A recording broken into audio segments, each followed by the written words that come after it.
Hi, welcome to the podcast. Today we have a truly insightful guest, Abram Jacobson, VP of Sales at Pure Infinity Botanicals in Tampa, Florida. He's really at the forefront of the Kratom industry. He passionately advocates for transparency and education on all things Kratom, Kava, and Blue Lotus. Today in our conversation, we're really going to do a deep dive into some of the benefits and challenges of these different botanicals. We're going to address some of the complexities of the nature of dealing with this particular situation. And then also we're going to explore Abram's vision for his business in 2026, discussing some of the challenges that he's facing, but also, more importantly, some of the things he's really passionate and excited about. So get ready for a really compelling discussion with a true industry leader. So welcome to the show. Hello, Abram. How are you doing today? Doing great, Beth. Thank you so much for having me on this podcast. Well, I thank you for am being doing here. great. Yeah, we're both struggling with the cold, although my cold is a little different than yours. I'm in Florida, complaining about having to wear a sweater, and you've got snow outside your window. So, Yes, yeah, snow and ice. It's just the way it is in January, but that's, it's what you live with when you live up here in the Midwest. Makes us tough, gives us yeah, grit. yeah, So, Abram, tell us a little bit about your business there in Tampa, Pure Infinity Botanicals. I know that you specialize Kratom, Kava, and Blue Lotus. I'd love for you to first just really explain the difference between the three of those, and then sure. also tell us your path. What led you to where you are now? Okay. So, even before telling you about Kratom, Kava, and Blue Lotus, I think it's safe to say some of your viewers already have a formed opinion about Kratom in particular. It's a hot button item. And before we even begin, I want to tell you guys that while I do sell this product and I'm super passionate about it, the transparency aspect means telling people that it's not a perfect plant. It does have drawbacks and it won't solve all your problems. And if somebody watching this right now has already formed an opinion, I hope that my words are insightful and maybe make you rethink some of the opinions there. Because as we'll get into in a little bit, I'm spending a lot of my time right now in the public forum debating and talking and advocating. And there's a whole myriad of opinions out there. Some people who are certainly all for it and some who are against it. But what we're going to say is that kratom is basically it's a plant from Southeast Asia and it's a tree. They take the leaves. Traditionally, they were chewed, but it can be brewed into a tea or extracted into, a tincture that looks like this, which is extremely, extremely strong. Definitely not your first time use product. Kratom is one of the only plants that works on the opioid receptors that does not suppress the respiratory system.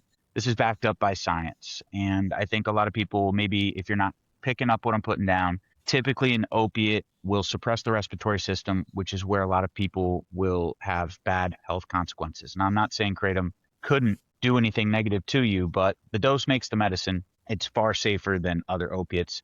And classically, kratom made it to mainstream in the United States by helping addicts find recovery. Okay. So myself, 13 years using kratom and kava. I use it recreationally. I'm not a former addict. I've had my time on the other side of the fence per se, but it offers energy and focus and can help with aches and pains. It's a great pre-workout. It does a lot of amazing things, but it should be treated with respect. Kava is a very different plant. They are so closely related to one another because roughly 15 years ago, kava bars popped up in the United States for the first time, and they served kava and kratom. They used to call themselves ethnobotanical tea houses, right? Kava is the most benevolent intoxicant on the planet. I have no qualm saying this. It takes many years to grow. It works on the GABA receptor system, which is the same system that's affected by alcohol, but it does that without any hangover, without having calories, without contributing to cirrhosis. If you do overuse kava, it's called being muddy, and being muddy lasts for a much shorter duration than alcohol, and the next day you're not going to be hurting. So kava sounds too good to be true, right? You're telling me that it's basically alcohol. It has no calories. You're not going to get horribly addicted. You're not going to have hangovers. And it would be too good to be true, but it tastes terrible. So, what's the secret then? So, I remind people all the time that the first time you tried a beer or you had bourbon, you didn't like the taste. It doesn't naturally taste good. Kava requires a little bit of an open mind when you're trying it in the traditional sense. It's served cold, so that makes it a little less unpalatable. but you drink it fast. It's not a sipping drink. And for people's first time, what's really beautiful about Kava, if you feel anything at all, it's slight relaxation. It's a very communal activity. And because my introduction to Kava and Kratom was in a Kava bar, I feel kind of especially passionate about it because I've seen the work that it's done in communities in Florida and Arizona and places where a lot of Kava bars have popped up. But you try it, you have to have an open mind. You know, generally speaking, the people who have the hardest time with Kava don't like to try new foods. They tend to be picky eaters. And then of course you can doctor it up. You can add some almond milk, some cacao. Kava and Kratom in the Kava bar space specifically focuses around some homeopathic attributes. It's a very health and wellness oriented community, but that is not the whole picture for both of these plants. And then Blue Lotus is essentially the starting path of the voyage for the little blue pill, Viagra. Oh, Scientists were trying to formulate a product and looking back to history and into nature to find something that had aphrodisiac-like qualities. There is a compound in Blue Lotus. It's not in the little blue pill. They went a completely different route with it, but they got the color idea from it called nuciferine. And nuciferine can induce lucid dreaming. It has aphrodisiac properties. Um, but Blue Lotus is very subtle. So in order of potency or your ability to feel something magnanimous on your first time, Kratom's at the top of the list, and Kava, then Blue Lotus. Some people smoke Blue Lotus, but I think it's best brewed as a tea. These are, for the most part, these are our products. This is what we deal with day to day in, day out. Kratom just being the one that's most controversial. gotcha. And is there a lot of regulation around Kava and Blue Lotus, or is most of the regulation focused in Kratom? Yep. So Kava is grandfathered in. The FDA's guidelines suggest that Kava is an accepted food additive. So in all 50 states, Kava is legal. Blue Lotus is legal in most states, but there are some, specifically in the Bible Belt, that are very prohibitive. And I believe Louisiana has banned it, which is kind of crazy because Blue Lotus is so mild. It's really not an intense intoxicant. There are just some states that really crack the whip on the idea of giving their constituents anything other than alcohol or tobacco or pharmaceutical products. And Louisiana happens to be one of the toughest ones. They just recently banned kratom, cannabinoids, Blue Lotus, vapes. So the consumers in those states are driving to Texas, Mississippi, anywhere they can to get those products. It's quite unfortunate. Well, that's no surprise as we follow the money quite often Yeah, and where the biggest lobbyists are. And there's also absolutely. just a fear of something different out there quite often. Although the irony is that these things are all natural and come from plants and have been around for thousands of years, I would Yeah. imagine, as opposed to many of the pharmaceuticals. So it's not really it's sad but not surprising to hear that. It sounds like Kaba's kind of a bit of there's sort of like ritual around that a little bit more too, like a So community much aspect so. to it. Yeah. Yeah, so much so. I have a video of a good friend of mine, John. He went to the island of Vanuatu, which is nearby the cluster of islands that make up Fiji. And he spent time with a family who had a kava farm. And these guys, they've had this deeply rooted, no pun intended, because kava is the root of a pepper plant, but they've had this deeply rooted connection to kava as a part of their culture, their community, their celebrations, their everything, right? Children drink it. And there's a video showing how they're making the kava, but instead of using a strainer bag, because they're on this little island with no infrastructure, they're using a fibrous tree bark Mhm. and they wrap the kava in there in the water and they're just brewing it. Nobody's wearing gloves. Nobody washes their hands. There's no plumbing in a Right. lot of these places. And then they serve it out of a coconut shell that's been hollowed out. And we use the word bula, which is to long life and good health. And so it's kind of like cheers, salud. And you see that actually has been borrowed and kind of propagated by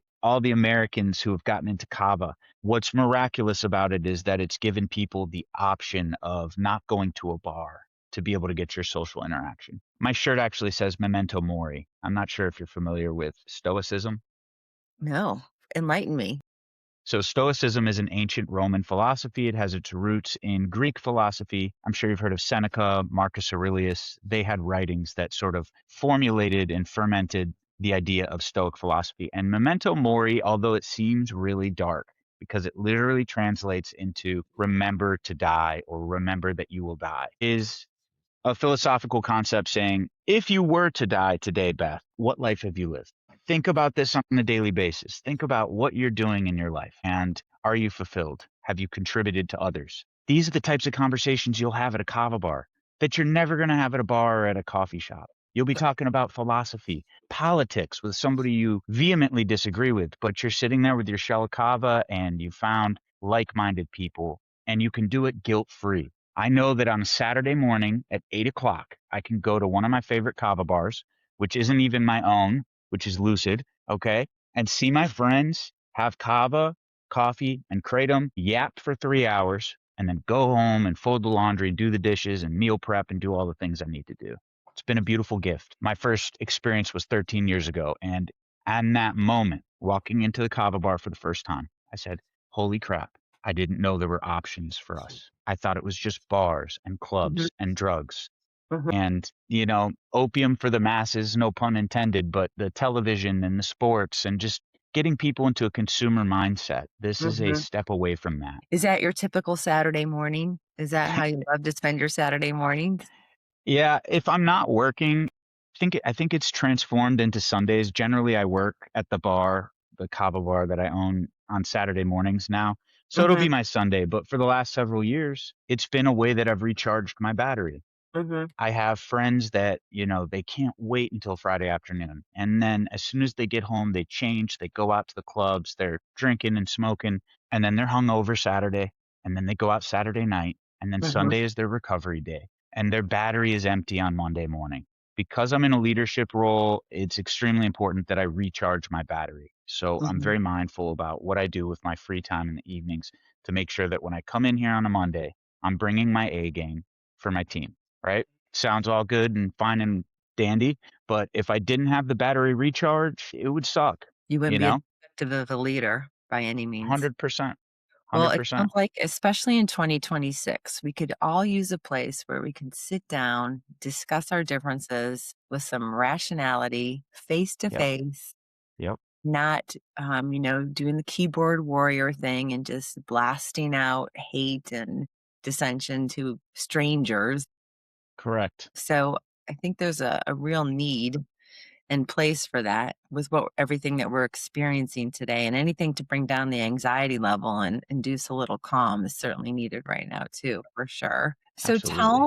tell us all how you came to be where you are now. What was your journey that brought you to this place? So the elevator pitch would be that I paid my way through college waiting tables in the hospitality environment. And when I graduated, I could not get a job. I had my marketing degree. I had no experience, at least what I perceived to be no experience. Looking back on it, hospitality work is humbling and teaches you how to work with everybody. I graduated a little late. I was 24. I went and got an unpaid internship at a tobacco company for free, working there for several months as well as working at the restaurant. And then that turned into a part time, then a full time salaried position.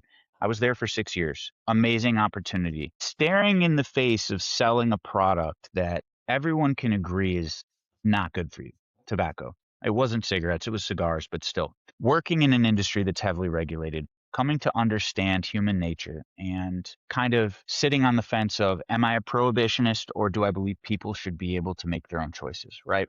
It was almost a job I didn't want because I Mhm, didn't see myself as the type of person to sell tobacco. I left, I went to logistics. I made the best money of my life. And then along the way, I met Josh. He's the owner of Pure Infinity at a kava bar. And he said, I'm looking for a guy to fill this role. And I was like, no, I'm all good. I'm good, man.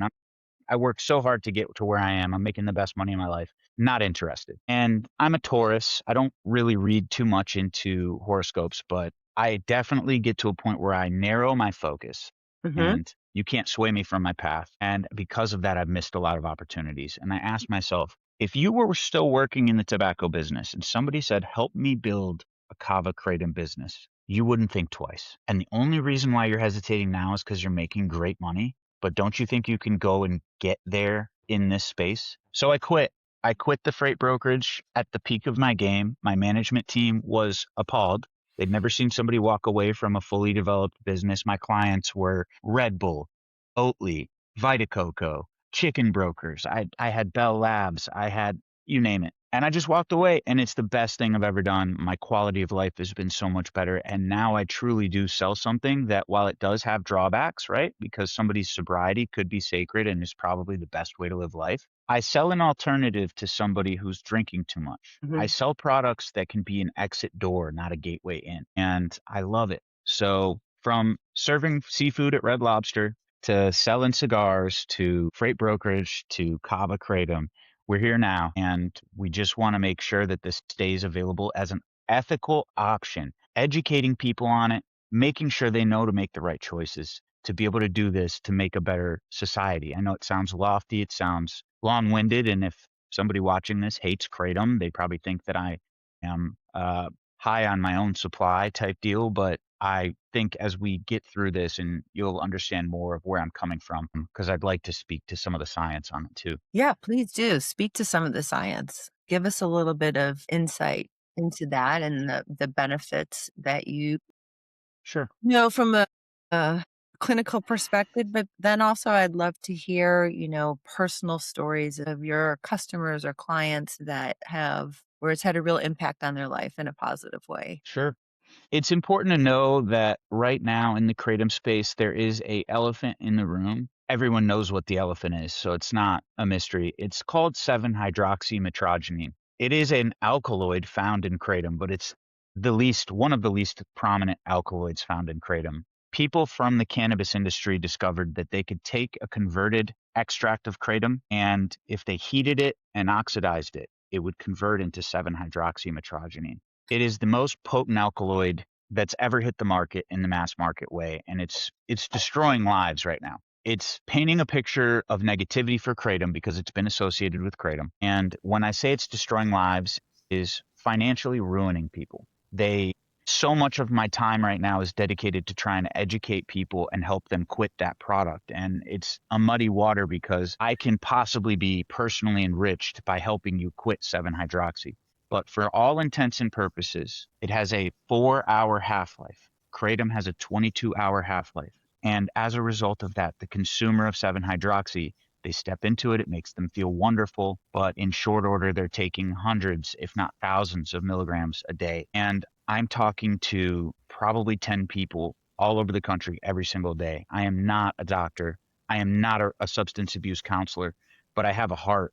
So a lot of my time is spent right now talking to school teachers and construction workers, former addicts who are driving across state lines to go find 7-hydroxy. And for many, when they went into a smoke shop asking for kratom, they were told, hey, try this. It isn't kratom. So it's painting this really negative picture. And a lot of my education and advocacy is about trying to draw that separating line between 7-OH, 7-hydroxymetrogenine, and kratom. Mhm. And I personally used 7-OH for a period of time, and I used kratom to quit. Kratom is addictive, okay? But it is much more of a manageable substance to deal with in your life, and in my opinion, has more practical uses than Mhm. 7-OH. So we're trying to draw that line. We're trying to fight to make sure there's separation between the two subjects, and it is a challenge. So the half-life subject, just to touch on that for a second, for those of you who don't know, 22 hours after consuming kratom, half of it is still in your system. 4 hours after consuming 7-hydroxy, half of it is in your system. So the typical 7-hydroxy user is going to try and ramp up their consumption. And what starts off as a $10 a day habit is quickly becoming 100, 150. It's something that the wife is hiding from her husband. The husband is hiding from his wife. And there's a lot of shame out there right now. There's a lot of guilt and there's a lot of uncertainty because 7-hydroxy is being banned, rightfully so, all over America. Now, it's over 1 billion doses have been administered in about the last year of 7-hydroxy. There are no definitive deaths related to this product. And in true fashion, opioid related overdoses in the United States are down something like 24% in the same year and a half period. I'm not attributing it all. I'm saying there's correlation and there might be some causality that many addicts on fentanyl or heroin have been able to use 7-hydroxy to come back to life. But I still don't think it's a sustainable habit. So aside from advocating and educating, I find myself talking to complete strangers all the time about where they're at and trying to give them guidance. I've made YouTube videos about it, explaining the 3 or 4 methods you have to quit 7-hydroxy. And here I am selling the cure. And so there's a bit of a muddied water situation where it's like, yes, I'm passionate about it, but I have to be very careful because I'm not just trying to get money from somebody who's vulnerable. And I see the vulnerability. I want them to know that there's a myriad of options that they could utilize to quit, but it's tough. I may not be qualified as a doctor or as a therapist, but I do have a heart, and it ties right into what we started about 8 months ago, which was the education. So we're getting all this outreach because of it. Do many physicians or counselors that deal with addiction ever recommend Kratom as a step down to help their patients or clients deal with the addiction issue that they're trying to step away from? I think that's an amazing question. And I'll tell you that when all this started to happen, and it's happening now, and I was upset. I was pissed because the doctors are going to prescribe you Suboxone or methadone. But I thought about it and said, what if I was a doctor and I didn't know anything about kratom? Would I really tell my customer, my patient, to go to a smoke shop or a gas station and buy a kratom brand that I know nothing about? The facility, the process, are they GMP? Are they clean? Is it been tested? Are they reputable? So I'm going to tell my patient to go somewhere to buy an unvetted product that I haven't done my research on? No, I'm a doctor. I'm only educated in what I've been educated in. There are very few doctors who care passionately about homeopathic natural remedies. Those few might say, "Oh, try kratom." But to expect a doctor to do anything other than what they've been trained with their Mhm. Hippocratic oath, they are not going to send a patient to gamble at a smoke shop or a convenience store or an online retailer, all of which I fall into. My Mhm. products are in smoke shops. My products are in gas stations, and I have a website where I can sell product to people. So I cannot allow myself to be resentful towards the doctors for doing what they perceive to be the best job they can. The story goes that people with opiate addictions that got prescribed methadone or Suboxone were able to quit those products with kratom and have a much better, more balanced life. And the personal experience is that I quit 7-hydroxy using kratom and I didn't skip a beat. But if you're somebody who does not know what an alkaloid is, you stumbled into this addiction on your own and you've never dealt with one before, it is terrifying. And you're not going to be excited about switching one addiction for another and buying a product with a name so ugly as kratom. It's got a huge PR problem. It sounds terrible. It sounds like a crocodile or sounds like a street drug. Uh-huh. It's actually Kratom, and it comes from Southeast Asia. It's been around for hundreds, if not thousands of years. But American mind and our language dictates that that sounds like a terrible thing to do. So hopefully I didn't get off topic there No. in relation to your first question. No, no, that answered it perfectly. So we certainly talked about some of the struggles. Would you say that the biggest struggle you face in your business is education as far as people truly understanding what it is, or fear, lack of knowledge, or is it something else altogether? So, if we look at the challenge of our business as I need to grow and sell more product problem, then the root of that is where the intrinsic values of the buyers come from. The buyers, being the smoke shops or the distributors, they don't care whether or not the product they buy is passionate, is at the helm of leadership, is passionate about those products. What they want is cheap and strong and quick selling. So our challenge is identifying the potential business relationships where they are passionate about what they sell and they do care about their consumers. That's where our products do really well. Everywhere else, we find ourselves trying to fit into a shoe that doesn't fit. So the biggest challenge is finding those good players, the people who do give a crap about their customers. They're few and far between, 1 out of 10. The rest of the market is dictated by people who are backseat drivers in their business. It's been established. They're making money. They're not actively trying to change or adapt anything new. They only want cheap and strong. And then there's the education aspect of it that I know, just for scale here, there's probably $5 to $10 million a month of online transactions of consumers who've been buying a brand for years that does not care about them or educate them. So what we're trying to do is set ourselves apart by saying, here, we're going to tell you the good, we're going to tell you the bad at great personal risk. You'll get to see a face. The cell phone number on the website is my number. I get phone calls 7 days a week from concerned or questioning people. If somebody's adamant against Kratom or Kava, I give them my number. Look, if you hate this stuff, you think I'm the devil, let's talk. I'm not going to sit here and try and convince you. I'd like to hear your perspective and have a human conversation. So that's what's been helping our business the most is transparency, education, and feeling like if they're going to spend money with a company, they'd rather trust the company. So that's the biggest issue. And kind of waking up to that and saying, we're going to continue to be ethical and passionate about what we do, but that's not going to work or matter to most people. Well, you have a big challenge ahead, but it sounds like you're up for the challenge for sure. I am. What would you say is something that you're most excited about on the horizon for your business? Something that maybe you see coming down the pipeline or something that's really firing you up for the rest of 2026? I'd like to get into other natural medicines. Soon we will be buying some new equipment. And with that, I would like to be able to start making ashwagandha products, multivitamins, pre workout ingredients. And I want to take the Pure Infinity channel and transcend the niche content that it is into talking about the efficacy of tried and true natural supplements. I want to take studies, cover the studies, talk about the benefits and the detriments of how they were structured, and educate people. I want to have a channel that is at the forefront of showing people more natural options and then having products to sell that don't come with such a heavy stigma. I've always been into natural medicine. My mom has always been into natural medicine, and she's been in the medical community for 50 years. She used to put flaxseed in my cereal and turmeric in my coffee, right? So there's amazing plants out there that offer a lot of benefits. And I personally believe that if somebody's unhappy with how they feel or look,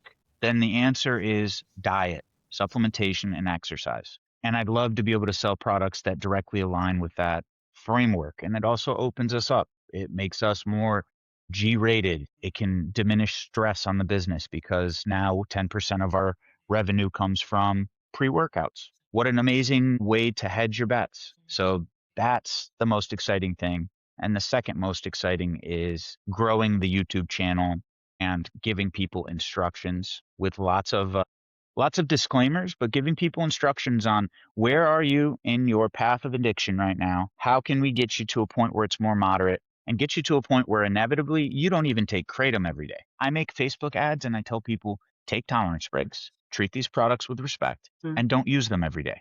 And I still get the hate. And I've got thick skin. It's cool. But that comes from a lack of personal accountability. People are struggling with addiction and they do not want to accept that they have a hand in it. And Kratom has not yet reached its Overton window like alcohol or cannabis. So we're still in that area where people can point a finger and say, oh, it was this and it was that, instead of, no, your uncle, who was an alcoholic, chose to become an alcoholic rather than alcohol destroying his life. He did. This is the narrative that needs to come to the forefront right now with Kratom and Kava and Blue Lotus and all these other natural products. Well, kudos to your mom because she was a little bit ahead of her time. She Um, was. and you must be so grateful that she laid that foundation for you in that way. And also, I think there is a lot more people, and it's not just because I'm in this space. And the title of this podcast is, the next chapter in alternative medicine.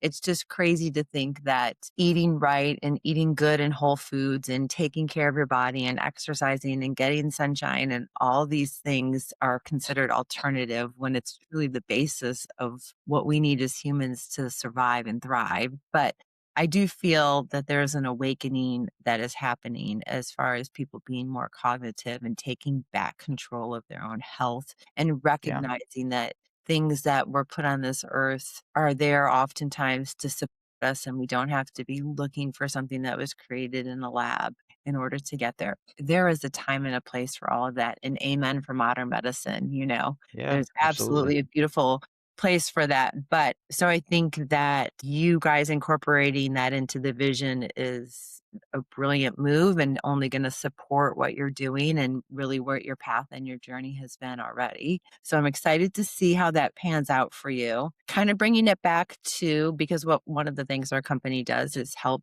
businesses grow utilizing AI.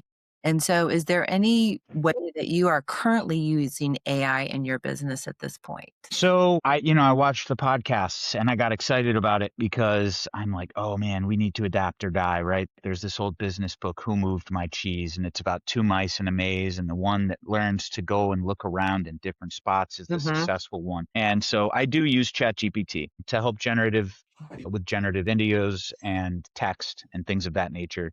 But the crazy thing is that right now, the dialogue, the actual marketing and stuff that we do it's winning because it's rough and unrefined and it's Mhm. authentic. And the fact that somebody can literally call the number on the site and talk to me is mind blowing for a lot of people. But what I would like to do is eventually get to a point where on my meta portal, where all the comments appear, there's an analysis of the text message received, and there's sort of a pre-canned response that seems and feels real because I wrote it, but the creation of scenarios that's giving me the ability to respond on a much larger level. Right now, it's taking up a ton of my bandwidth to try to carefully write things because we're not supposed to make claims. We're not doctors and we're not classically trained, and so I'm really not equipped to give people the advice that they're asking for. But when you're put in that position, what are you going to do, right? You have somebody who's Mhm. asking you for help and some guidance, and then you have this opportunity to tell them that your product will solve all their problems and get money from this person.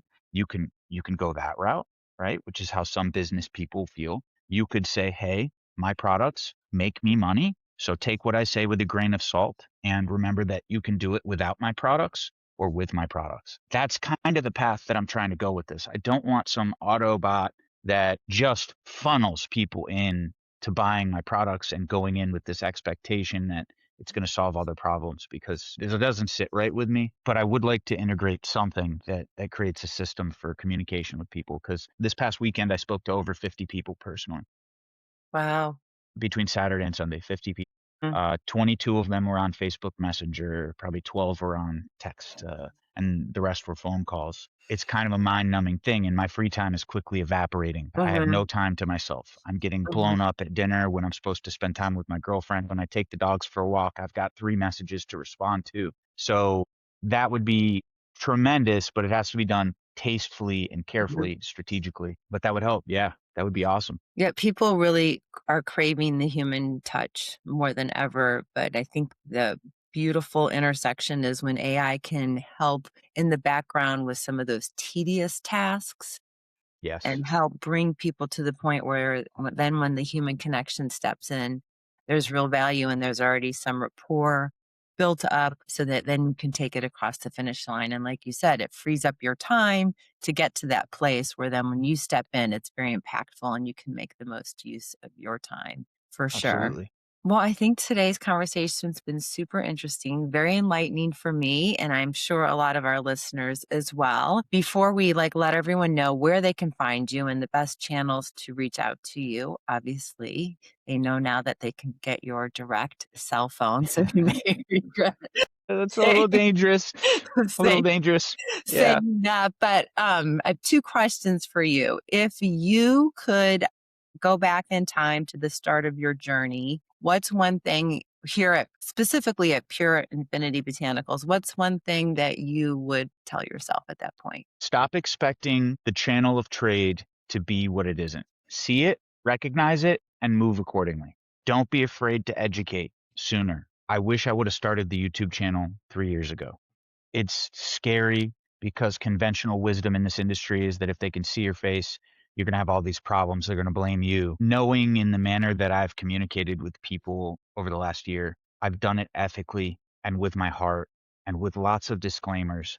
And I've always said to people to use less. And so if I end up in a dark spot because of that, at least I won't be in a dark spot in my heart. I'll know that I did it the best way I knew how. And I did it as the only person that was willing to educate people and let them know, instead of just trying to sell them something or sell them a promise. So it would be to just know the channel of trade and stop expecting a shoe to fit on a duck's foot, and educate sooner. Well, they always say the best time to start was yesterday, and then the second best time to start is today. I So love it. I I know love it. we do beat ourselves up a little bit for that. And if you could create some sort of AI tool that would help you the most right now, whether it already exists or not, what would that be? What would help you the most right now? An ethical framework of communicating with people in text form. Something that gets them to a point of, this is where they're at, and we can identify it's one of two kind of scenarios. This is the basic set of information, and then once they have that and they've shown that they've responded to it, you pop out the phone number and say, hey, give us a call, shoot us a text if you have any questions beyond this point. But making it feel personalized, like it's me writing the message, because I can tell you I'm making people's days right now because they're Mm, talking to a real human. Everyone right now expects to talk to a call center mhm. or a robot. And so for them to be able to talk to a real person when they are scared, when they are uncertain, when they are shameful or guilty, and know that there's some level of discretion there and that there's somebody who does care and that they're not alone is the most important thing. So using AI to kind of help keep it warm and keep it hands on, that would be amazing. And then the last thing I always like to ask is if you had a talent, you obviously have many talents, tons of passion, but is Thank you. there a God given talent that you don't have that you wish you had? I love that question. I guess I'll end on this note. I'm gonna make a poster for my office that say 3 words don't exist in my office. Talent is scratched out for skill. Yeah. Fault is scratched out for solution. And the third one is deserve is scratched out for earned. I get real particular about talent equals aptitude to me. And I've met many people who didn't have the aptitude that are extremely skilled, extremely talented. I played violin for 12 years. I played an hour every day from the age of 4 to 16, and I was a very good violinist. But the people who were better than me, they played for 2 or 3 or 4 hours every day. It wasn't a matter of their aptitude. I don't think anyone ever picked up a violin and was really good. I guess the only skill that I wish to develop, to answer your question, over the years is I'd like to learn more languages. Mm. So if it was somehow easier for me to do, I would I would love that, but it's just the old-fashioned way, and I'm practicing Arabic on Duolingo, and I speak Spanish, and, I'd like to speak, like, 17 languages. Just the time, Yeah. the time, you Mhm. know? Too. I'm with you on that. Yeah. And I think some people's brains are wired. My son in particular can just pick up stuff. He's got that musical brain and he can pick up languages so easily. And I'm always It's awesome. envious of that. But wow, you went right to Arabic too. Like you Yeah. weren't messing around with something a little easier. Well, I'm half Jewish, and I Oh, learned to read Hebrew when I was a child. And so Hebrew and Arabic, despite the political differences in modern day and past day, yeah, they're very similar languages. So it transitioned well. for you. Both read from right to left, etc. Some of the words and numbers are the same. So Okay. we'll see. All right. So tell everyone how they can find you, how they can find your store, best way to reach out to you. Okay. It's a mouthful. We have way too many syllables. It's Pure Infinity Botanicals. You can Google that. You'll find our website. I would say the best thing, I would rather you look us up on YouTube than go to our website right away, because I think you'll see and get a taste for what we're all about. You'll see some of the team, you'll see some of the topics, you'll know what's going on in the industry. And if you are interested in trying Kava or Kratom, right? It's always best to educate yourself first before just buying and trying something, and that might include talking to your doctor if you're on a myriad of pharmaceutical products, because it's the most important thing is, if the product doesn't add value to your life, don't do it. Don't do it. Beer can add value to your life if you use it in social settings and you use it moderately. But if it's something that you regret every time you imbibe alcohol, don't do it. So Kava Kratom, Blue Lotus can add value if you treat them with respect. But check out the YouTube video. That's where it all gets started. Well, I will definitely put the links to all of your channels in our show notes so people can just easily click to find you that way as Awesome. well. So thank you so much, Abram. Is there any last little bit, anything that we didn't touch on that you'd love to put out there before we wrap up today? I just want to thank you for having me on, and I want to commend you for being courageous to talk about these products. I think it's amazing. And I think continuing the conversation on natural remedies is huge. We need it. We need to make it mass market. We need to make it fun. So whatever I can do to help you grow your platform, I'm here for it. And thank you again for giving me a shot. Thank you. I appreciate that. Absolutely.